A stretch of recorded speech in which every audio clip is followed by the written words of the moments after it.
Welcome back for part 2 of the Baldur's Gate 3 History Lore series focused on Descent into Avernus. If you missed part 1, you might want to go back and watch that first, for these videos do follow a specific order, and part 1 helps out the foundation for the story that we're continuing upon today. I'll put a link to part 1 directly below in the top of the video description. Before we get started, I want to say thank you to my recent channel members, Nola and Vork, and also a big thank you to Kyle and Iconic for becoming patrons. All of you guys have been tremendous supporters of the channel, and for you guys to take your support even further, I don't know, man. Thank you guys so much. If you guys end up enjoying this video, please subscribe for much more Baldur's Gate 3 content on the way. Links to my Twitter and my Discord server will be below. Let's get right into it.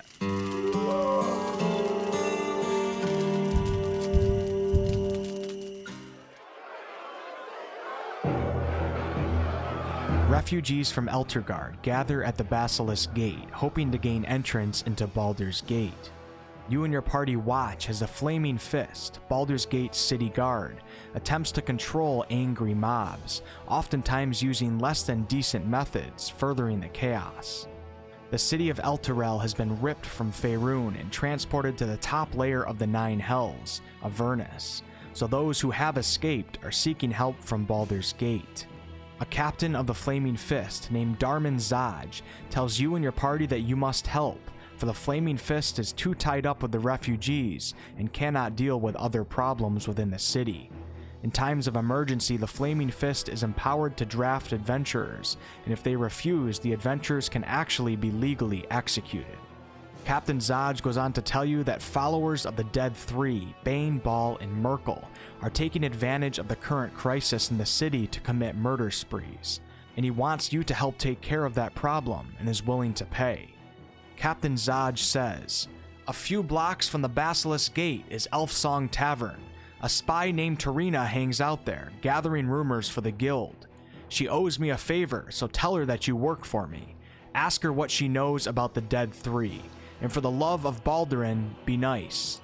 Tarina has dangerous friends." Arriving at the Elfsong Tavern, you witness pirates attempt to seek vengeance on Tarina, for she used to be a pirate herself and was known for cheating in a game called Baldur's Bones. If you aid Tarina, she survives the encounter and gives you the information you seek.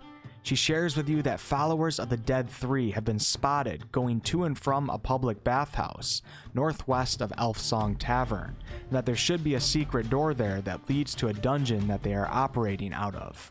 You and your party find and enter the dungeon of the Dead Three, where you fight your way through the secret base of operations until you near a flooded chamber and hear the sounds of battle.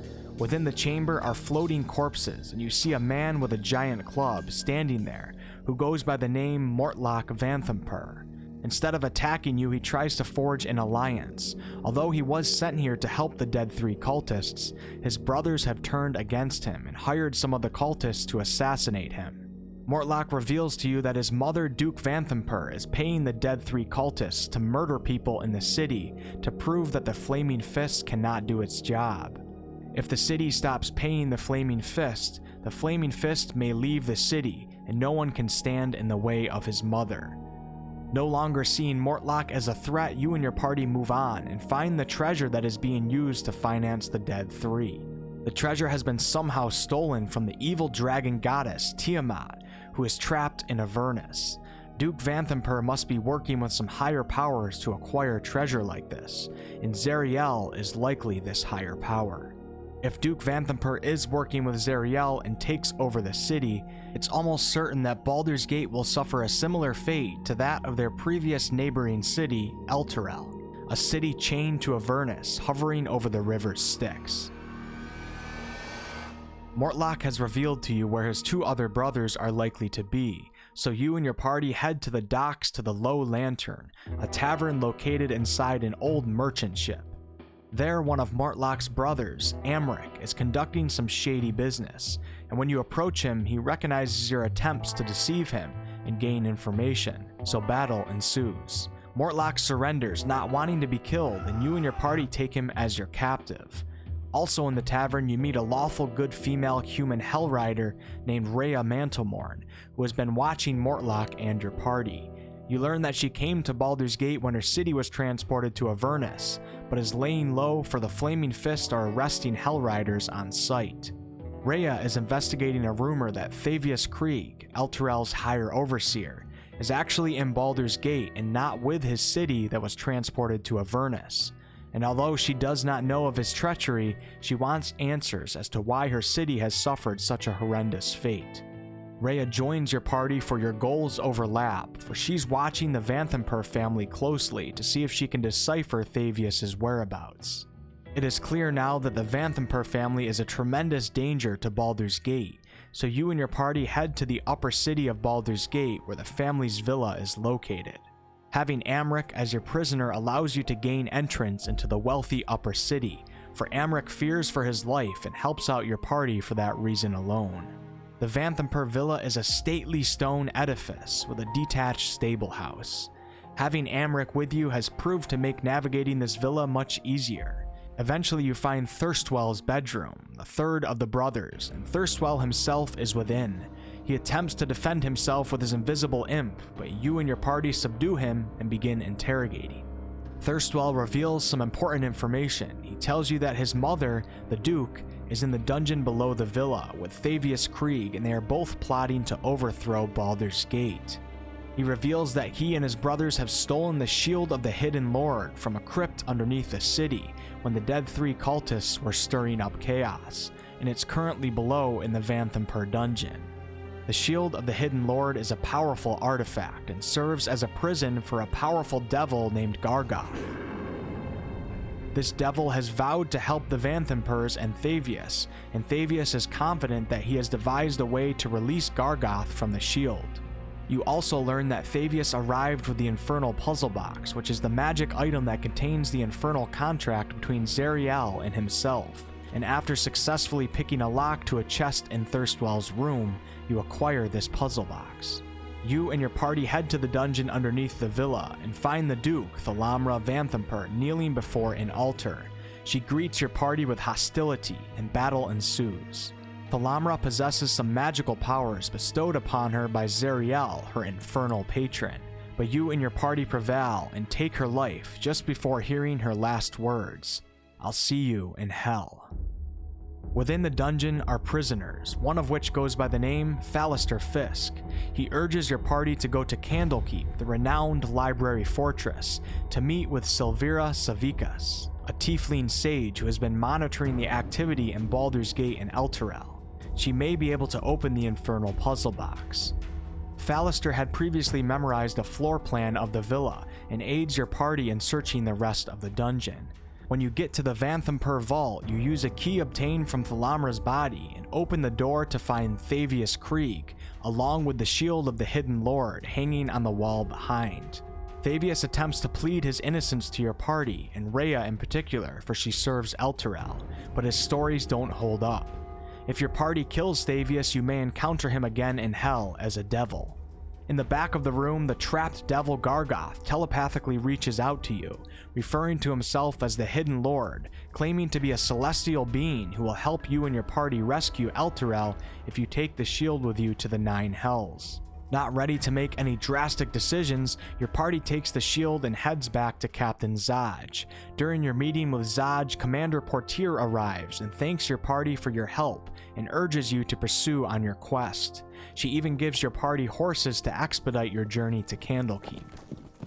At Candlekeep, you meet Silvira, who is able to open the infernal puzzle box, and you find out that Thavius has forfeited Elturel and all of those bound by oath to defend Elturel, which includes Rhea, to Zariel in exchange for the 50 years of light the companion offered, which initially saved Elturel from the Vampire Lord and ultimately gave Thavius rulership for that period of time.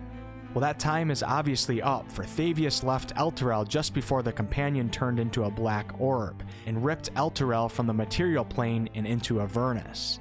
Zariel is now starting to reap her benefits of the infernal contract.